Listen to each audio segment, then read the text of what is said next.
The colony of New Reach sat on the third planet of the Vareth system, a quiet world of red soil and blue rivers, where 42,000 humans had built something worth keeping. They had farms that stretched for miles across the flat plains. They had schools where children learned math and history and how to fix water pumps. They had a market square in the central town of Port Callum, where vendors sold fruit every Sunday morning, and the smell of roasting grain drifted through the streets. They had a small defense station, 3 orbital guns, a handful of patrol ships, and a garrison of 200 soldiers. Enough to deal with pirates, enough to feel safe on the edge of known space. They were not safe. Commander Yara Doss was eating breakfast when the alarms went off. She dropped her fork. She was running before the sound finished echoing through the garrison walls. By the time she reached the command center, her duty officer, a young man named Preet, was already pale. "What is it?" she said. "Ships," he said. "A lot of ships." The display on the wall showed the outer edge of the Vareth system. There were contacts, dozens of them, then hundreds resolving out of faster-than-light travel in clean formation. They were big. Each one was bigger than anything the colony's defense station could handle. They moved in perfect rows, the way a military force moves when it is not afraid of anything. "Whose are they?" Doss asked. Preet looked at the signal signatures on his screen. He had studied alien vessel identification during his training. He recognized the drive signatures after a few seconds. His face did not change, but his hands went still on the keyboard. "Keth," he said. "Those are Keth Dominion warships." Doss had heard of the Keth. Most people living on the edge of colonized space had. They were an empire that had been expanding for 300 years, absorbing smaller species and pushing at the borders of anyone who did not push back hard enough. They had clashed with human ships twice before, small incidents along disputed transit lanes. Both times the disputes had been settled by diplomats. Both times the Keth had come away with something they wanted. "How many?" she said. "Counting now." Preet's fingers moved. 42. "Commander, I'm counting 47 warships. Their lead vessel is broadcasting on open channels. Put it through." The voice that came through the speakers was translated by the station system into flat, mechanical English. The Keth did not speak in a way that matched human sound. What came through was close enough. "Colony of New Reach. You are on territory claimed under the expansion mandate of the Keth Dominion. You have 4 of your hours to begin evacuation procedures. Any vessels attempting to flee beyond the designated exit corridor will be destroyed. Your defense platform will power down its weapons within 30 minutes, or it will be removed. This message will not be repeated." Silence in the command center. Doss looked at the display. 47 warships. Her 3 orbital guns could damage maybe 2 of them if everything went perfectly. Her patrol ships would last minutes. Her 200 soldiers could fight on the ground, but there was no ground fight coming. There would only be fire from above. "Get me Earth Command," she said. "Long-range comms are already being jammed," Preet said. "They started as soon as they dropped out of FTL. I can get a tight beam pulse out, very low bandwidth, maybe enough for a text string and a beacon." "Do it," Doss said. "Send everything. Ship counts, signatures, the message they broadcast, our location. Everything in the data package. It'll take time to compress. Then start now." Doss walked to the window. Outside, Port Callum looked the same as it always did in the morning. The market vendors were setting up their stalls. A group of children was walking toward the school building down the main road.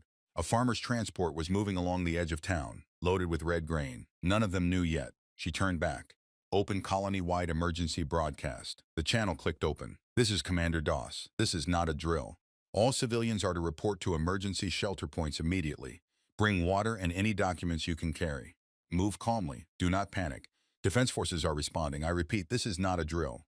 Move to shelter now." She closed the channel. The market vendors stopped moving. The children in the street looked up. The farmer's transport slowed and then stopped entirely. Then the running started. The defense station lasted 19 minutes.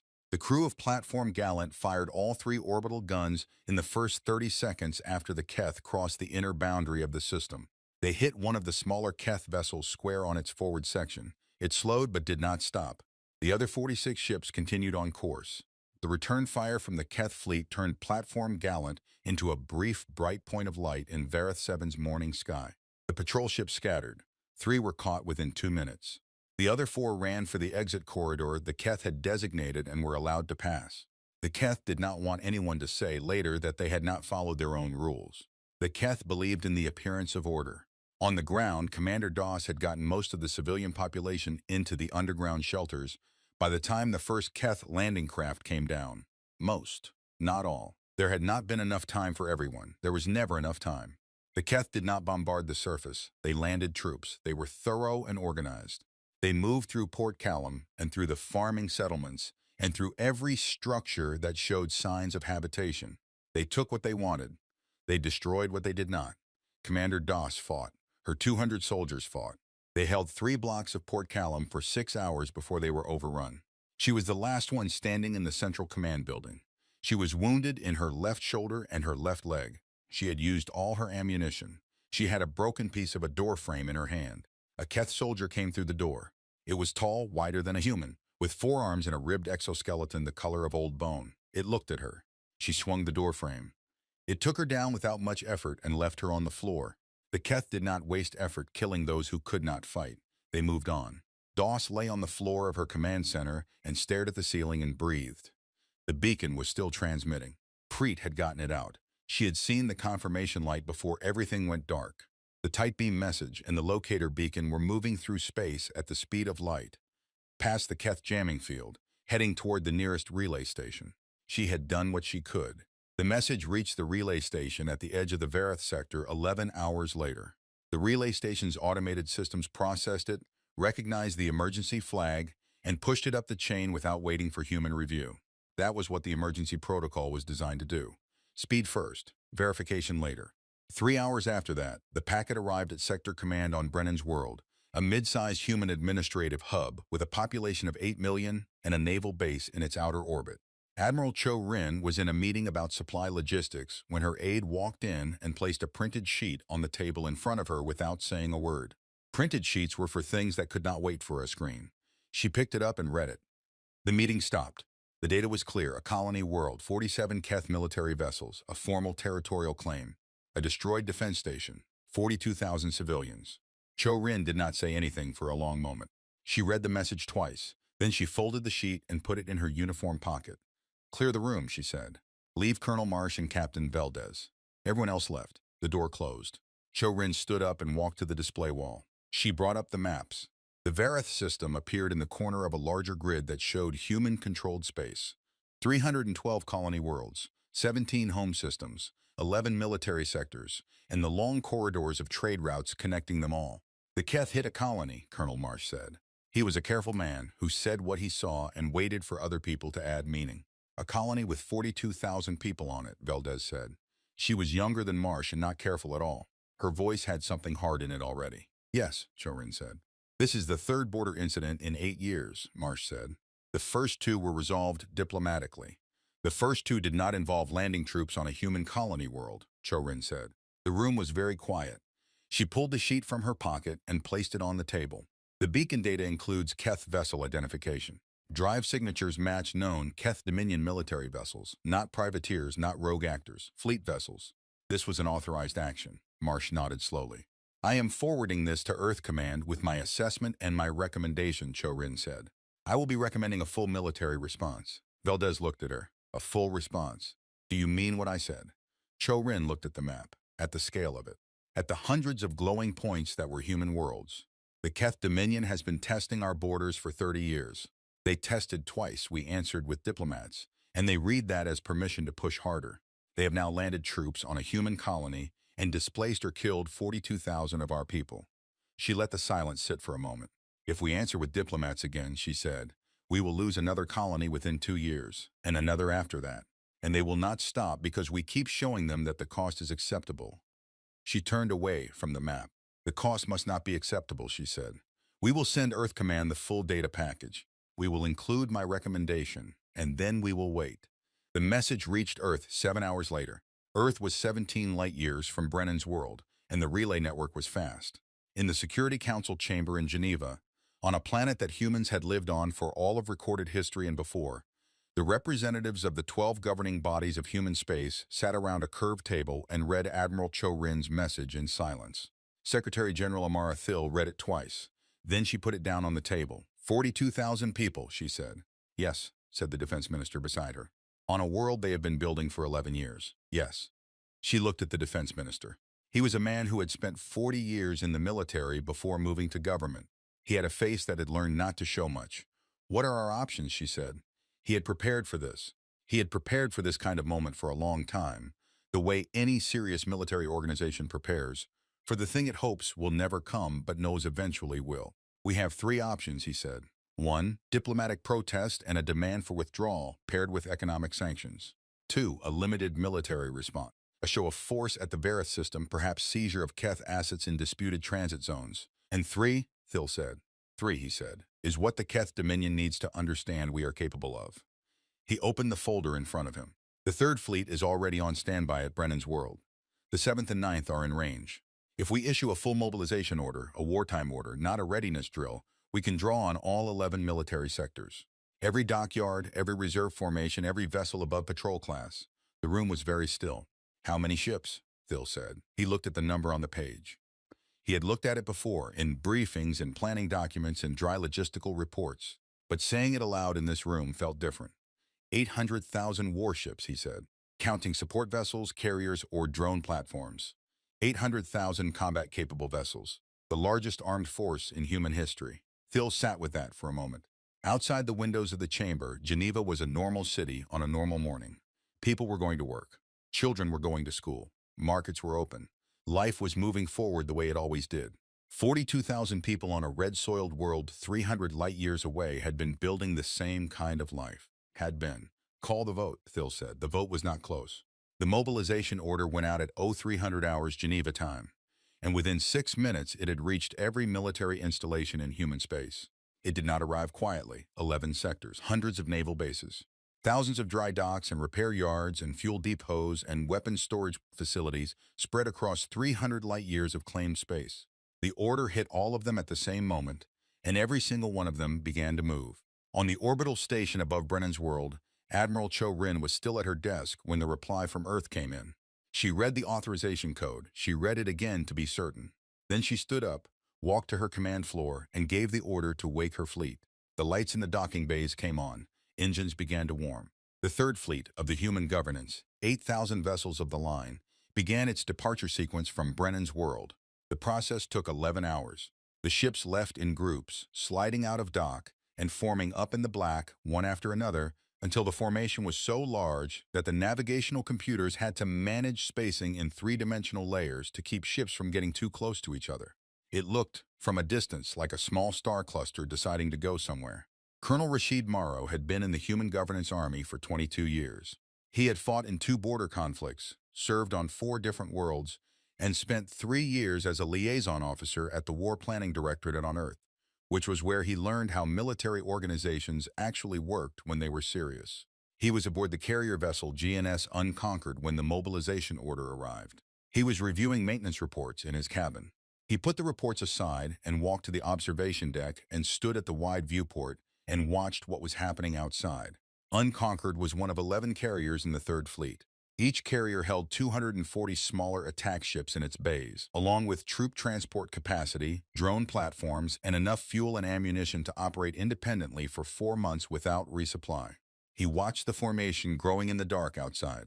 The man standing next to him at the viewport was a young lieutenant named Osei, who had been in the military for 3 years and had never seen a full fleet deployment. How many ships are coming? Osei asked. From all 11 sectors, Morrow looked at the viewport. 800,000. Osei was quiet for a moment. He had heard the number in the briefing, but hearing it and seeing it were different things. Even watching the Third Fleet form up, 8,000 ships, was already something that did not look real. It looked like a simulation. Have we ever done this before? Osei said. No, Morrow said. Has anyone? Morrow thought about it. He had read military history as part of his training, and as a personal interest for most of his adult life.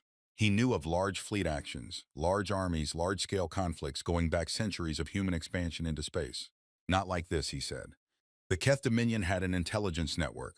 They had agents and informants and listening posts scattered through the border regions of human space, which was standard practice for any expanding empire. Information was as valuable as ships, and the Keth understood this well. Their primary intelligence assessor for the human border region was a Keth administrator named Vreth Ka, who had been watching human movements for 11 years from a station near the edge of Keth-controlled space. Vreth Ka was experienced and cautious and took a measured view of most things. When the first reports came in about the mobilization order, Vreth Ka flagged them as significant but not alarming. Humans responded to territorial actions with political noise. It was expected. The Expansion Council back in Keth space had anticipated a political response. Protests through diplomatic channels, possibly a formal objection filed with the multi-species mediation bodies, perhaps economic pressure on Keth commercial vessels in shared transit lanes. Then the second wave of reports came in. Vrethka read through them carefully. Reports from multiple listening posts. Reports from informants at human docking facilities. Fuel requisitions, weapons transfers. Dry-docked vessels suddenly being brought back to active status. Reserve formations being called up. A construction alert on 3 of the largest shipyards in the Brennan sector. Working around the clock. Vrethka looked at the numbers for a long time. Then Vrethka sent an urgent message to the Expansion Council. Not a flagged report, an urgent message. The difference was significant in the Keth bureaucracy. The message said this is not a political response. Recommend immediate review. Back in human space, the ships kept coming. The 7th Fleet departed from the Orion Reach sector, sweeping through 3 transit corridors in formation. The 9th Fleet moved out of its bases near the Halcyon worlds, 90,000 vessels in a column that stretched across 4 light hours of space. The reserve formations, older ships refitted and restocked, joined the main bodies at assembly points designated in the mobilization plan. The mobilization plan had been written 40 years ago by a committee of military planners who believed, as military planners always do, that the worst case should be prepared for even if no one expected it to happen. The plan had been revised every 5 years since. It had been tested in simulations. It had been reviewed, updated, argued over, and revised again. Nobody had thought it would ever actually be used. It was being used now. Commander Yara Doss, who had survived the fall of New Reach with a broken shoulder and a limp she would carry for the rest of her life, was transferred from Keth captivity to a neutral medical station 6 weeks after the attack, as part of a brief prisoner exchange the Keth agreed to before they understood what was happening. She arrived thin and quiet and slower than she used to be. She was debriefed at a military hospital on Brennan's World. She answered every question they asked her. She gave them everything: the exact timing of the attack, the formation the Keth ships had used, the way their landing troops had moved through the streets, the weapons they had carried, the behavior of individual soldiers. Every detail she had stored in her memory during the hours she had spent on the floor of her command center. The intelligence officers thanked her and left. She sat alone in her hospital room for a while. Then a junior aide came in with a data tablet and showed her the current state of the mobilization. Ship counts, sector deployments, fleet positions. She looked at the numbers, at the scale of what was assembling out in the dark. "When did this start?" she said. "The order went out 6 days after the attack, Commander," the aide said. 6 days. She had been in Keth custody, not knowing. She had assumed the response would be what it had always been before: protest, diplomatic notes, maybe sanctions. She looked at the screen for a long time. "Good," she said. Her voice was flat and quiet and did not need to be anything else. On Earth, the Secretary General was facing pressure from 2 sides.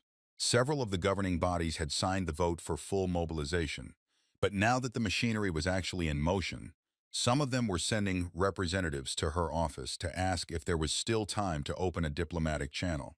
The Keth had not responded to the mobilization with any direct communication, which some read as fear and others read as indifference. Either way, the argument was made. Perhaps the fleet itself was enough. Perhaps showing 800,000 warships was the message, and the ships would not actually have to fight. Thill listened to all of them. She sat in meetings and heard their arguments. She understood their concerns. War was not a small thing. 800,000 warships crossing human space toward Keth territory was not a small thing. People would die, not just soldiers. War always spread further than its intended edges. She understood all of it. And she called in her defense minister and asked him one question. If we stop now, if we pull back, open talks, accept a settlement that lets the Keth keep what they took at Verath, what happens in 5 years? He did not hesitate. He had the same answer Cho Rin had given weeks before, and the same answer the war planners had put in every long-term threat assessment for the past 30 years. They test again, he said. Further harder. Against a world with more people on it. She nodded. Then we continue. The fleet assembly took 63 days.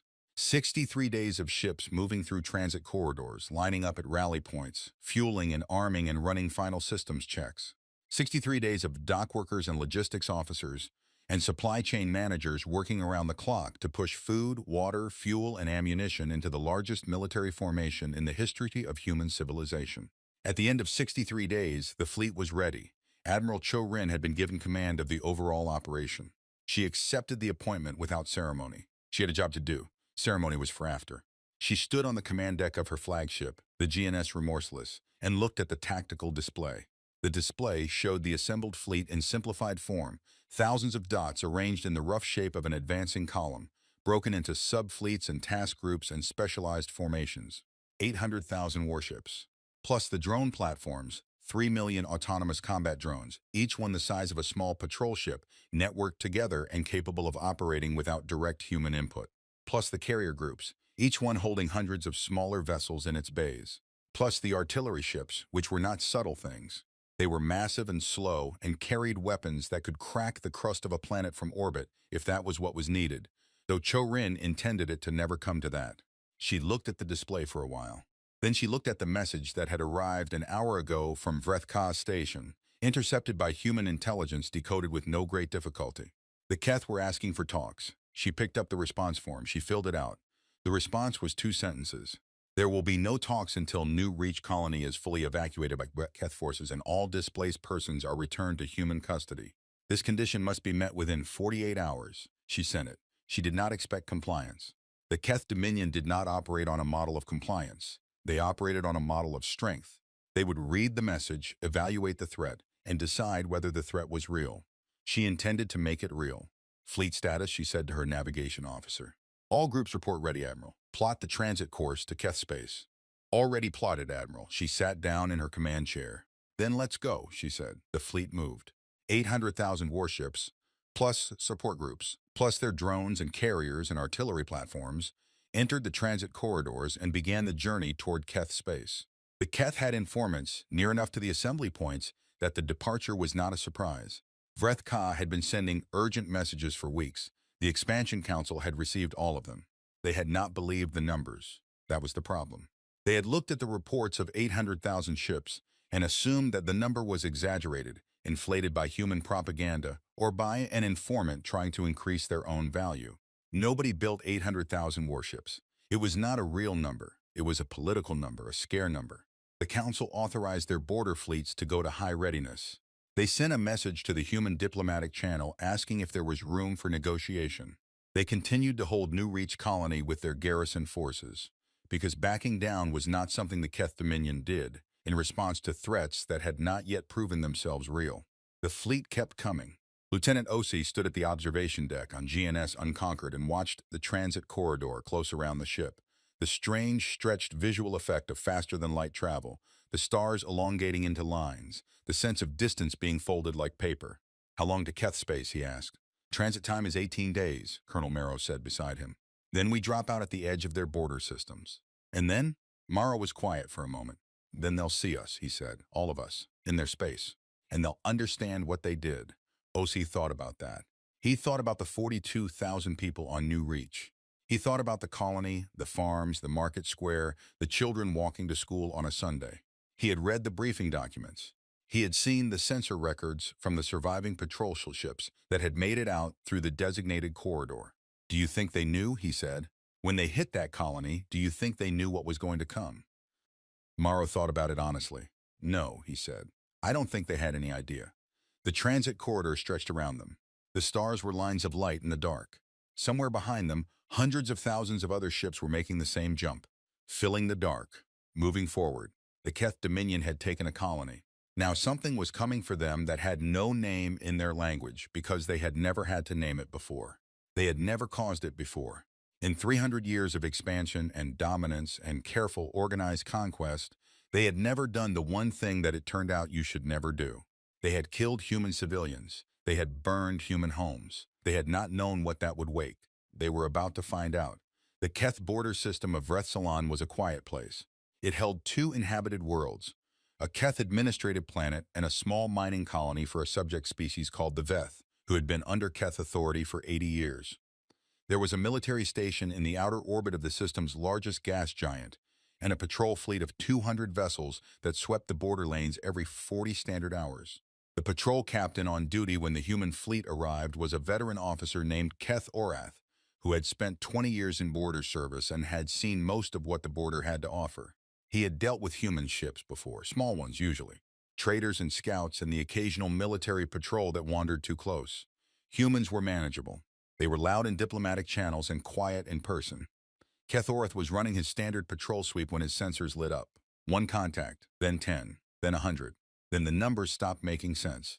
His sensor officer read out the count and then stopped and read it again and then turned and looked at Kethorath with an expression that Kethorath had not seen on a trained officer's face before. "How many?" Kethorath said. "The count is still climbing," the sensor officer said. "I don't. It's still climbing, Captain." The contacts were dropping out of transit all across the approach vector.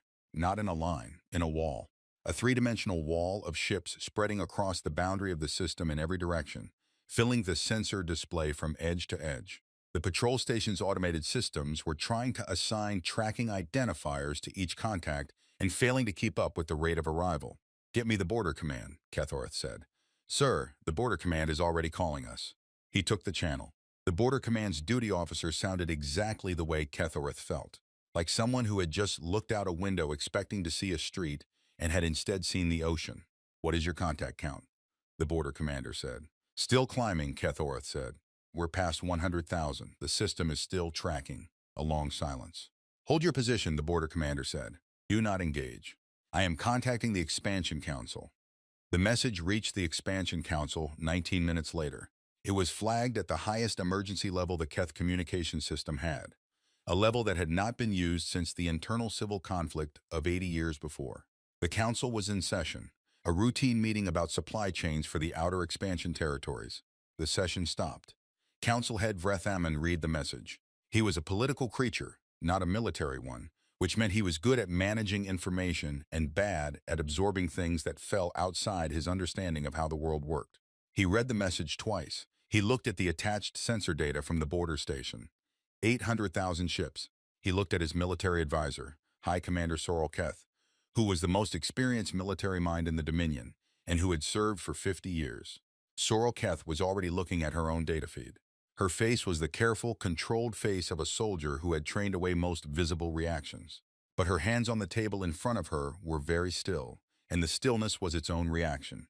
"Is this real?" Vreth Ammon said. "Yes," Sorrel Keth said. "Our border intelligence said the mobilization numbers were likely exaggerated. Our border intelligence was wrong."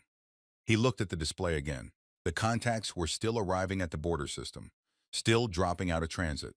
The sensor data showed them spreading outward from the initial entry point like a tide filling a bay. "Can we fight them?" he said. Sorrel Keth was quiet for a moment.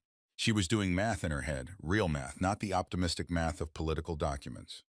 The Keth Dominion's total military fleet was approximately 80,000 warships. It was a number that had made them the dominant power in their region of space for 3 generations. It was a number that, up until this moment, had been comfortably larger than any force they might need to deal with. The humans had 10 times that number at the border right now. "No," she said. The word landed on the table like something solid. The human fleet had been at the border for 4 hours when the Keth opened a communication channel.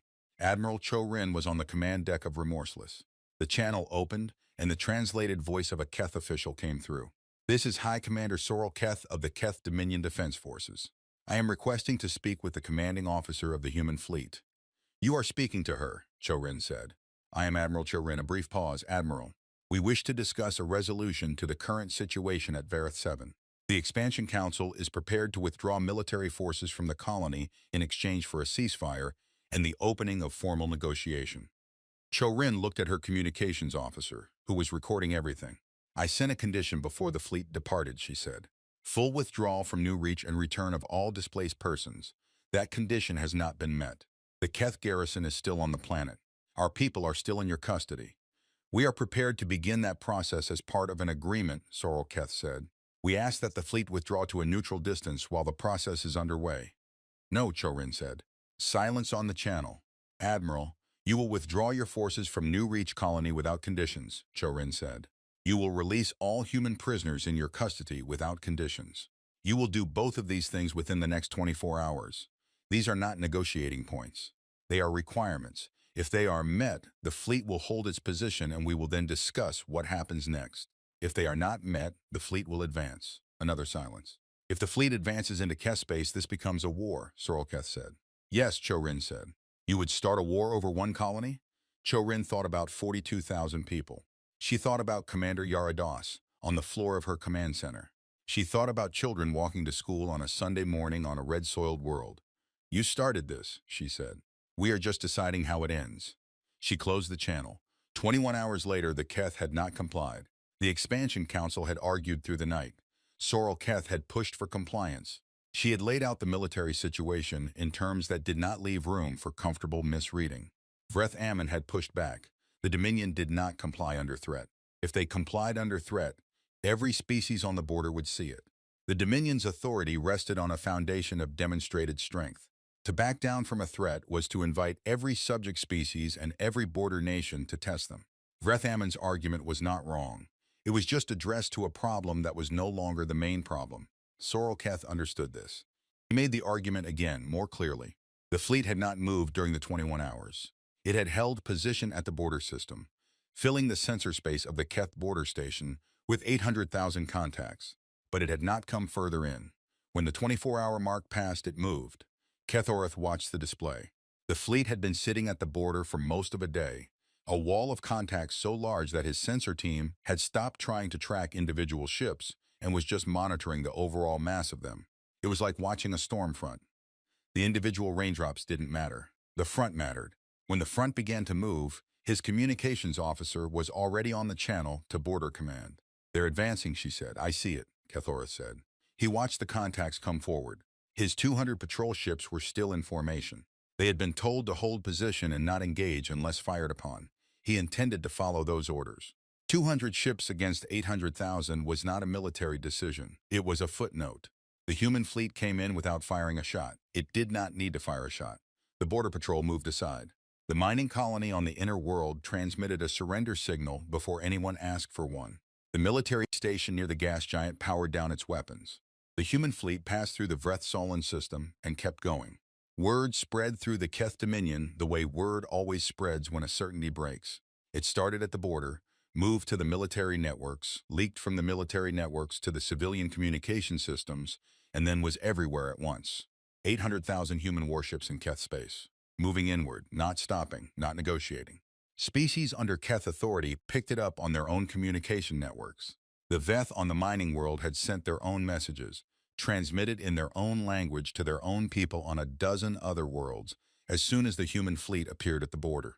The Drethian, who had been under Keth authority for 140 years, received the news on their homeworld and did not say anything publicly, but their administrators stopped answering messages from Keth Command. The Seth Lore, a small species on the eastern rim of the Dominion, sent a message to the human fleet's communication address asking about the possibility of opening talks. Sorketh watched the Dominion beginning to wobble at the edges. She had seen this pattern in historical records, the records of empires, her own and others. There was always a moment when an empire that had been built on strength encountered something stronger, and the moment did not break the empire all at once. It cracked it. The cracks spread from the edges inward, and by the time the center felt them, it was too late for the center to do much about it. She sent another message to Admiral Cho Rin. "Our fleet will not oppose your advance," she said. "I am asking only that you agree to a formal surrender process rather than an uncontrolled advance, for the safety of civilian populations on both sides." Cho Rin read the message on her command deck. She thought about it for a few minutes. She called her senior officers. She asked for their views. Colonel Rashid Morrow, aboard the carrier Unconquered, was patched into the discussion. He listened to the debate and then said, "The people of New Reach didn't get a formal process." No one argued with that. But Cho Rin was not a person who let anger run the operation. Anger was for after. "We will observe a formal surrender protocol," she replied to Sorrel Keth. "Any Keth military vessel or installation that powers down its weapons and transmits a surrender signal will be treated according to the laws of war. Civilian populations will not be targeted. We are not here to burn worlds. We are here to end the force that burned ours." She paused, then added one more line. "Release New Reach colony. All prisoners now. Not in 24 hours, now. Do this and we will talk about what comes after. Don't do it and we will talk about nothing." The reply from Sorrel Keth came back in 30 minutes. "The withdrawal order has been issued to the New Reach garrison. Prisoner release orders are being transmitted. I am personally guaranteeing compliance. I ask that you acknowledge receipt so that I can show this acknowledgement to the council." Cho Rin acknowledged it. Then she looked at the tactical display and the fleet and the deep space ahead of her. And she said nothing for a while. Lieutenant Osi was on the command deck. He had been assigned there as part of an observer rotation. He had been watching. He had seen everything. "Is it over?" he asked Colonel Morrow quietly, so that the Admiral would not hear. Morrow looked at the display. The fleet was still moving. The Keth border was behind them. The interior of Keth space was ahead. "The colony is being released," he said. "That part is over, but the fleet is still going forward," Osei said. "Yes," Morrow said. "Then what are we going toward?" Morrow thought about the 30 years of test and push and diplomatic settlement. He thought about the pattern of it. He thought about what Cho Rin had said in the briefing, not to the public, not to the Keth, but to her senior officers before the fleet left human space. She had said, "A lesson is only learned when the cost of forgetting it is too high." "We're going to make sure they don't forget," Morrow said. The fleet kept moving. Deep in Keth space, the lights of the Dominion burned in the dark, worlds of millions. Administrative centers, military installations, a civilization 300 years in the making.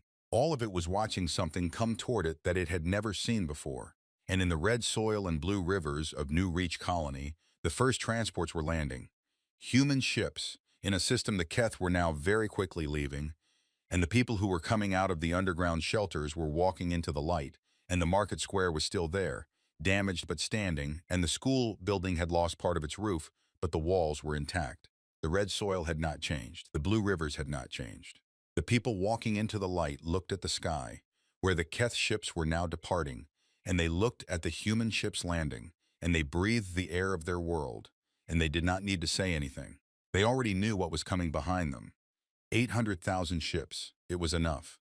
The first battle of the campaign was not a battle. The Keth military base at Orth 7 had a garrison of 1,200 vessels, and a ground force large enough to hold a planet against standard assault. It was one of the strongest Keth military positions on the inner border, a fortress that the Dominion had spent 40 years building and that had never been seriously threatened. When the human fleet's advance column arrived, just the advance column, 300,000 ships, the base commander transmitted his surrender signal within 3 minutes. His name was Velkorn, and he was not a coward. He had fought in 5 campaigns.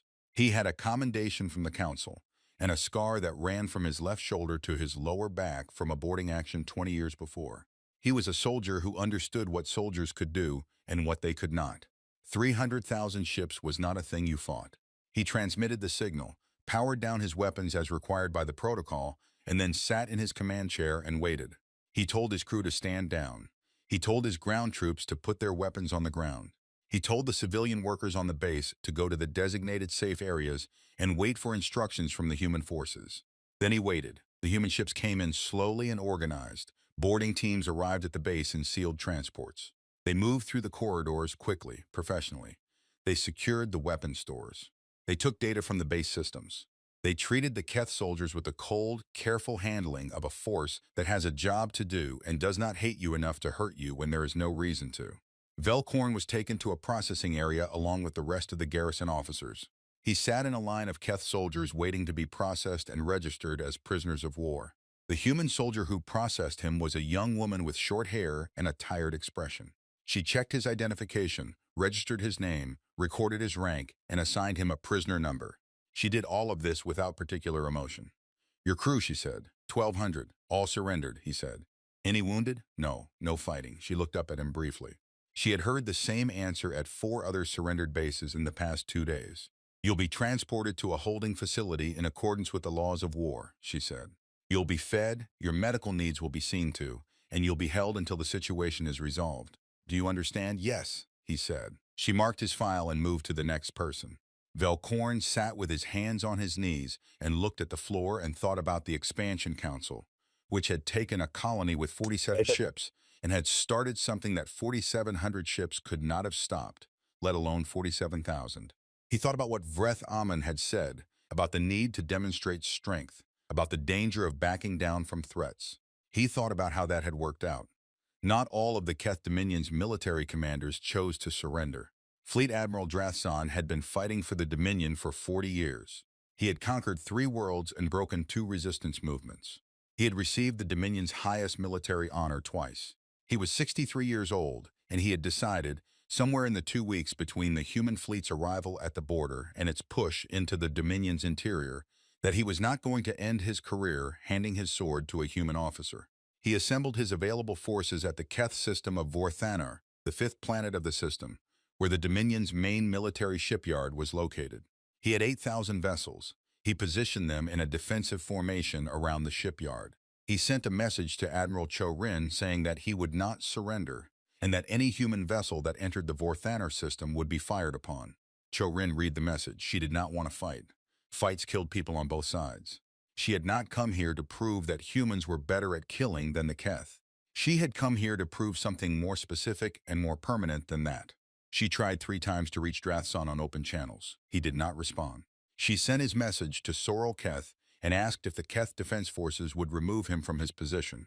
Sorrel Keth replied that Drathson was acting independently and that the Defense Forces could not physically prevent him from fighting if he chose to fight. Cho-Rin looked at the tactical display. She looked at the formation around the Vorthaner shipyard. 8,000 ships. Task Group 7 to Vorthaner, she said. Full combat authorization. Task Group 7 was 20,000 ships. The battle lasted 9 hours. Drathson fought the way a career soldier fights when they know they are going to lose and have decided that the losing matters more than the surviving. He held his formation together for 6 hours before the human flanking movements broke it into sections. He burned through his ammunition reserves trying to hold the shipyard.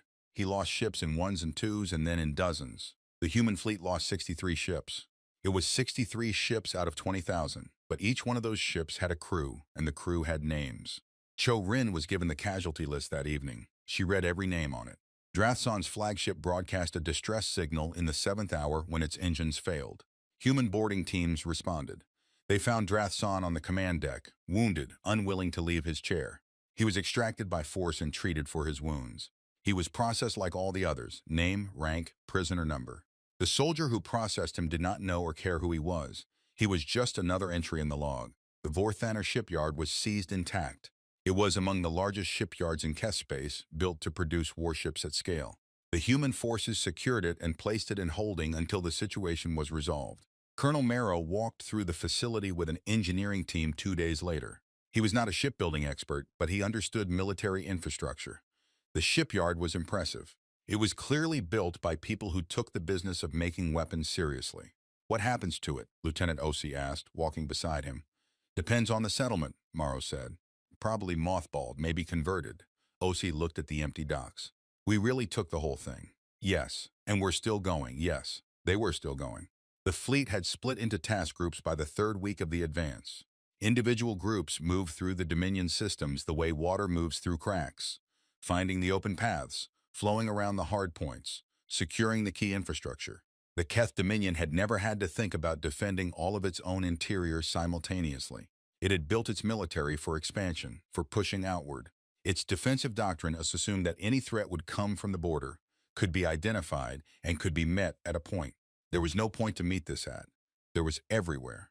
Communications between Keth systems became unreliable as human forces took control of relay stations and communication hubs. Not to destroy them, Cho-Rin's standing order was to damage nothing that did not need to be damaged, but to route communications through human monitoring systems. She wanted to know what was being said. She wanted the Keth to know that she wanted to know. That knowledge was its own pressure. The species under Keth authority began to act. The Veth, who had been on the mining colony at the border, had been sending messages to Human Fleet Command since day 1. They were a small species, 40 million total population across 6 worlds, and they had been subject to Keth rule since before any living Veth person had been born. They were careful in their messages, because they had learned over generations that hope was a thing that could be taken away if you expressed it too openly. But they made contact. They provided information about Keth troop dispositions on their worlds. They asked about the possibility of support. The Drethian took a more direct approach.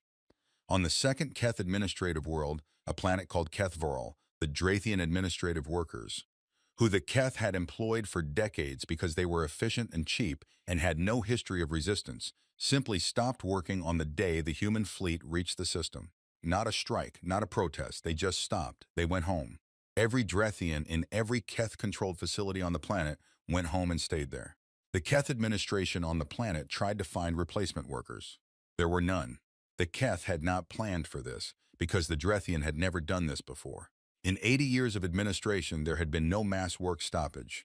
The human fleet arrived at the system 2 days later and found the Keth administration paralyzed and the planet's infrastructure running on skeleton operations. High Commander Sorrel Keth, watching from her command post, added another line to the list of things that had gone wrong. In the fourth week, Vrethaman called a full council session. The agenda was simple. The human fleet was now past the outer and middle ring of Keth systems. It had encountered serious resistance at only 2 points. Vorthanor, where Drathsan had chosen to fight, and a second engagement at the border of the Keth home system cluster, where a group of commanders who did not report to Sorrel-Keth had attempted to organize a combined defense. The combined defense had lasted 14 hours. Vrethaman looked around the table at the council members. Some of them had been with him since the beginning. Some of them had voted for the New Reach operation enthusiastically. They had believed sincerely that a quick territorial acquisition would strengthen the Dominion's position and give it leverage in ongoing border disputes with 3 smaller human sector entities. They had believed the humans would respond the way every other species had responded. Protests, diplomacy, eventual acceptance. It had seemed so certain. The military situation is unrecoverable, Sorrel-Keth said. She was not being dramatic. She was a soldier describing a field. The human fleet is moving toward the home systems. Our available forces cannot stop it. 3 of our border allies have already sent notes of neutrality to the Human Fleet Command. The Veth are cooperating with the humans actively. The Drethian have stopped functioning as a controlled population. The supply chains for the outer expansion territories are breaking down because the humans now control the transit corridors. She looked at the council. We have one option available that is not worse than all other options, she said. Everyone in the room knew what the option was. Nobody wanted to say it first. Vrethaman looked at the tactical display on the wall. The display showed the Keth home system cluster, 5 worlds, billions of people. The center of the Dominion, the beating heart of 300 years of history and power and expansion. The human fleet was 3 transit jumps away. He thought about the colony on Vareth 7, 42,000 people. A market square, children walking to school. He thought about how simple the decision had seemed at the time. Open a channel to Admiral Cho Rin, he said. The channel opened. He had prepared a statement. A diplomatic statement, carefully worded, that framed the request in terms of mutual interest and the shared desire to prevent unnecessary loss of life. He had written it himself. He had practiced it. He looked at the image of Cho Rin on the channel and began speaking. She let him finish. I hear your request, she said. I want to be clear about what I am prepared to discuss and what I am not. Her voice was level. It had been level in every communication he had heard from her.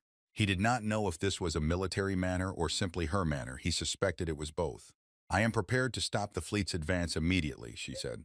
If the Council agrees to a formal surrender and accepts the terms of a settlement that my government will present. If you agree in principle now, I will halt the advance and give you time to review the terms before signing. He breathed. And if we don't agree, he said. She looked at him across the channel. Then the fleet continues, she said. And we have this same conversation in 3 days, when we're closer. He had nothing to say to that. We agree in principle, he said. The fleet stopped. The guns went quiet. And in the silence, the stars were full of human ships. The settlement negotiations took 11 days. They were held aboard a neutral station in the Vorthanor system, the one with the captured Keth shipyard. Because Cho Rin chose the location, and she chose it deliberately.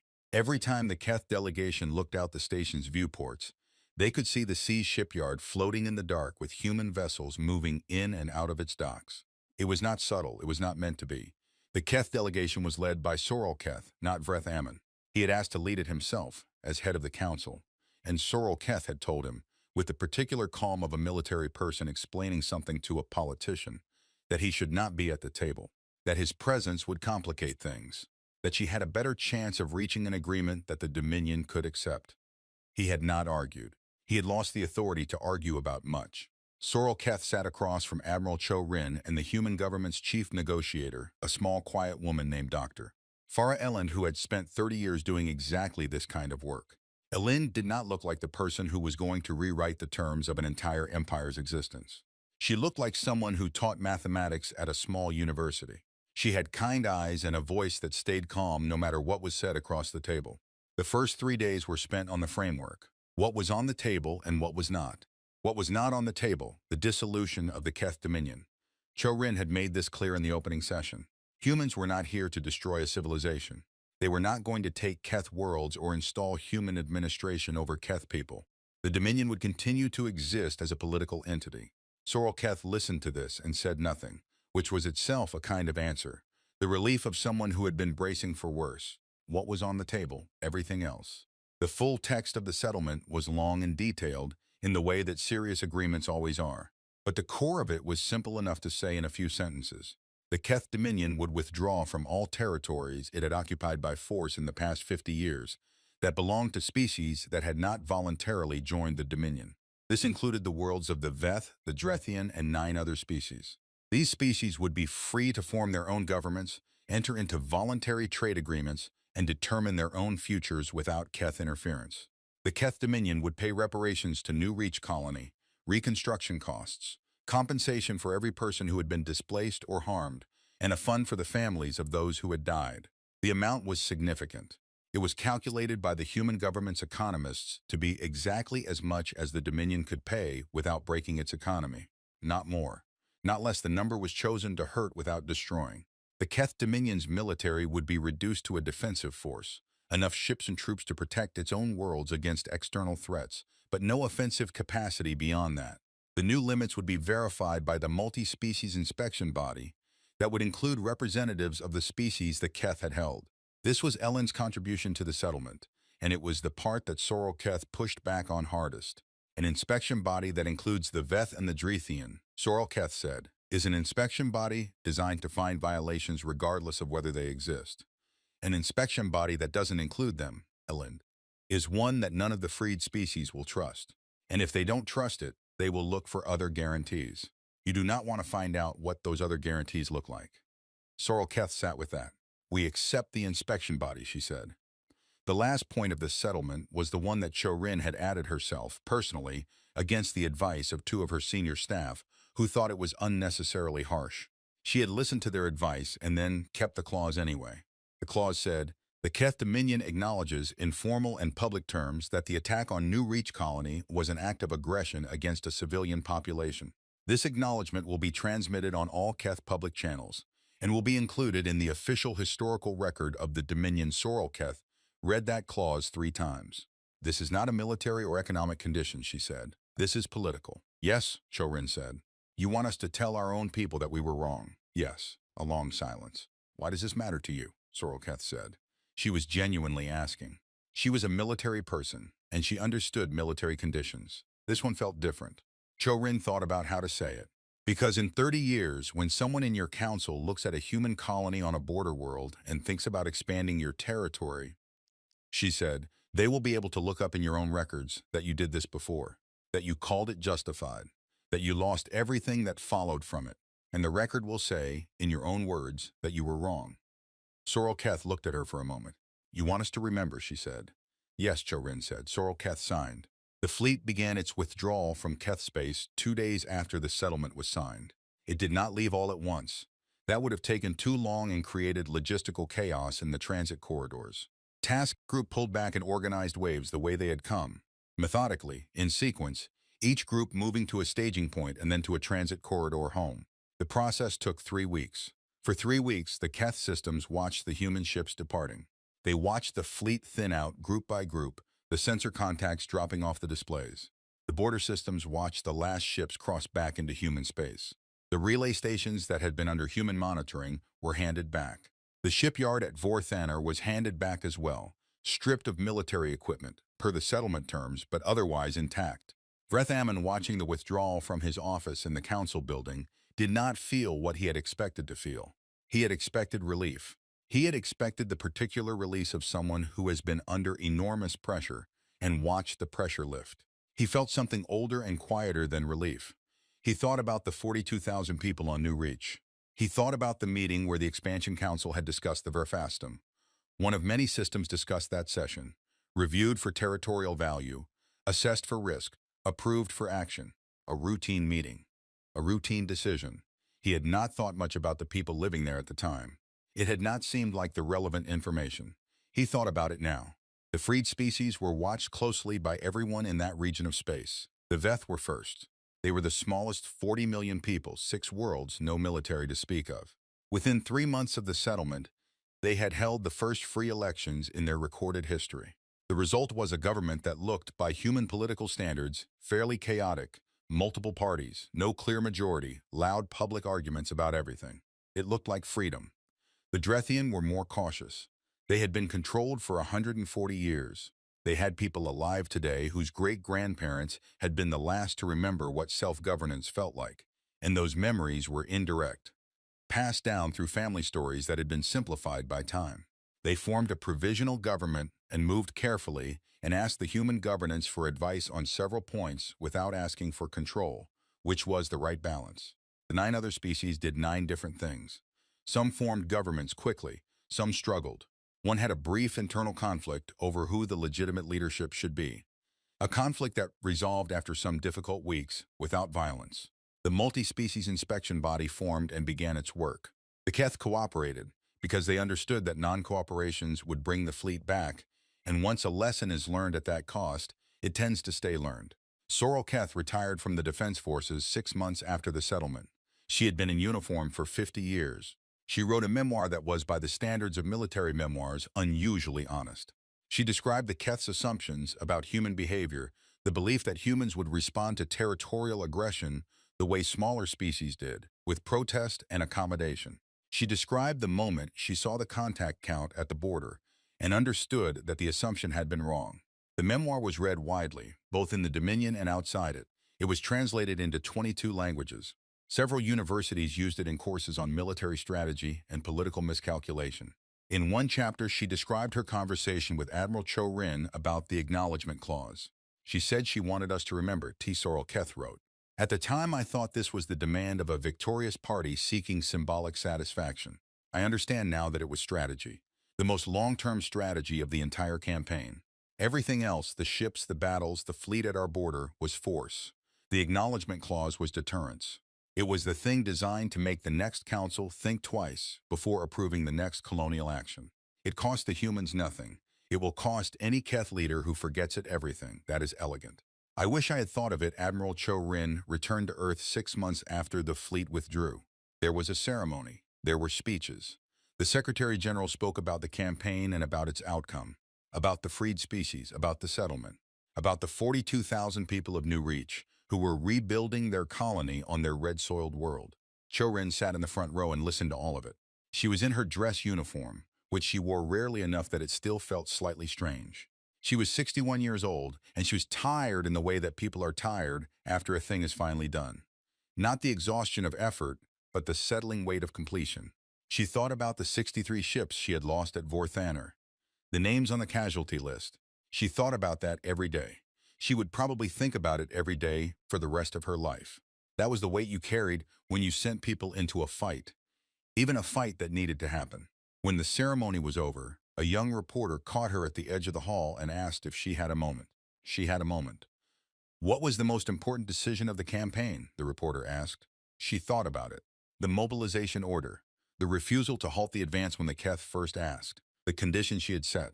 The acknowledgement clause. Stopping, she said. The reporter looked confused. Stopping? When Vrethaman called and asked to surrender, we stopped. The fleet was 3 jumps from their home systems. We could have kept going. We could have taken everything. She looked at the wall of the hall for a moment. We stopped. Why does that matter? The reporter said. Because the galaxy is watching, she said. It has been watching since the first ship crossed the border. Every species within range of a newsfeed has been watching what we do. They needed to see that we could be stopped, that we chose to stop, that we are not an empire looking for an excuse. She looked at the reporter. The fleet was the message to the Keth, she said. Stopping was the message to everyone else. Commander Yara Das was back on New Reach Colony when the reconstruction was mostly complete. She had been offered a promotion and a posting at Sector Command. She had considered it for about 4 days before declining. She had told her commanding officer that she had a job to finish. He had not argued. The market square in Port Callum was rebuilt. The roofing on the school building was repaired. The farms were coming back. Some of them had been damaged in the fighting. Some had just been neglected for months. But the red soil was good and the blue rivers still ran clear. On the first Sunday after the market reopened, she stood at the edge of the square and watched the vendors set up their stalls. Fruit and roasted grain, and the small, handmade things that people make when they live somewhere long enough to care about it. Children were running between the stalls. The smell of roasting grain was in the air. She had a limp. She would always have it. The shoulder had healed mostly, but mostly was its own kind of answer. She bought a piece of fruit from a vendor and ate it standing in the sun. The sky was clear. Somewhere up there, past the blue of the atmosphere, past the thin cold space above, past the transit corridors and the relay stations and the long reach of known space. The fleet was back at its bases. 800,000 warships, resting, waiting, ready if they were ever needed again. She hoped they were never needed again. She did not think the galaxy would make that mistake twice. The vendor next to her was an old man who had been on New Route since at the beginning, 11 years ago, when the first transports had landed, and people had looked at the red soil and the blue rivers and decided to make something of it. He recognized DOS. Most people on the colony did. "We came back," he said. He was not saying it to her specifically. He was saying it to the square, to the market, to the morning. "Yes," she said. He nodded. He went back to arranging his fruit. She ate hers in the sun. The colony lived. The stars were quiet. And in every government building, in every civilization within broadcast range, in every intelligence file and military briefing and strategic assessment of every species that had watched what happened, in all of it there was a new entry, a new fact, a new line in the calculation of what was and was not worth doing. It said, "Do not touch what belongs to humans," it said. "They will come," it said, "all of them."